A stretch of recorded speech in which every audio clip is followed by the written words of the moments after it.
Hello friends, మీకు ఎప్పుడైనా sweet తినాలనిపిస్తే 10 నిమిషాల్లో ఇలాగా కొబ్బరి లడ్డు చేసేయండి.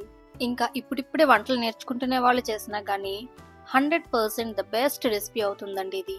స్వీట్స్ చేయడానికి ఫాస్ట్గా అయిపోవాలి, ప్లస్ ఇంకా టేస్ట్ కూడాను స్పెషల్గా ఉండాలి, స్వీట్ షాప్ స్టైల్లో స్వీట్స్ ఉండాలి అంటే ఈ రెసిపీని మీరు డెఫినెట్గా ట్రై చేయండి.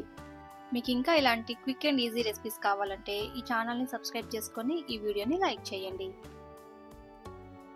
ఫస్ట్ అయితే అడుగు దలసరిగా ఉన్న ఒక ప్యాన్ తీసుకోవాలండి. ఇందులోని 1 కప్పు పాలు వేసుకొని 1/2 కప్పు వరకు పంచదారని వేసుకొని పాలను మరిగించుకోవాలి. ఇప్పుడు ఈ పాలల్లోని 6 నుంచి 7 స్పూన్ల వరకు పాల పొడిని వేసుకోవాలి. పాల పొడి అంతా ఒకేసారి కాకుండా ఇలా కొంచెం కొంచెం వేసుకుంటూ ఉంటే ఉండలు లేకుండా నీట్గా కలిసిపోతుంది. పాల పొడిని ముందే నేను మెజర్ చేసుకొని ఈ కప్పులో వేసుకొని ఉంచుకున్నానండి.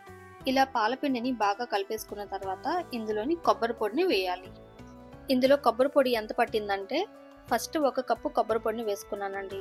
అది వేసుకొని కలుపుకున్న తర్వాత మళ్ళీ ఎక్స్ట్రా కొంచెం పెట్టుకున్నాను. దాంట్లోని 2-3 స్పూన్లు మాత్రమే పట్టింది. మిగిలిన కొబ్బరి పొడిని వేయకుండా ఇంకుంచేసాను. కొబ్బరి ప్యాన్కి ఇలా వదిలేస్తుంది కదా, అప్పుడు స్టవ్ ఆఫ్ చేసి పూర్తిగా చల్లారిన తర్వాత చేతులకి లైట్గా నెయ్యి రాసుకొని లడ్డూలు చేసుకోవడమే. చూసారు కదండి ఎంత ఈజీగా ఉందో రెసిపీ. ఇలా సింపుల్గా ఉంటే మనం 100 లేదా 200 లడ్డూలైనా చాలా ఈజీగా చేసేసుకోవచ్చు కదా. మరి మీకు క్విక్ అండ్ ఈజీ కొబ్బరి లడ్డూలు నచ్చాయా? నచ్చితే తప్పకుండా ఈ ఛానల్ని సబ్స్క్రైబ్ చేసుకోవడం మాత్రం మర్చిపోకండి. అలాగే లైక్ చేయండి. ఈ వీడియోని మీ ఫ్యామిలీ మెంబర్స్కి ఇంకా మీ ఫ్రెండ్స్కి షేర్ కూడా చేసేయండి.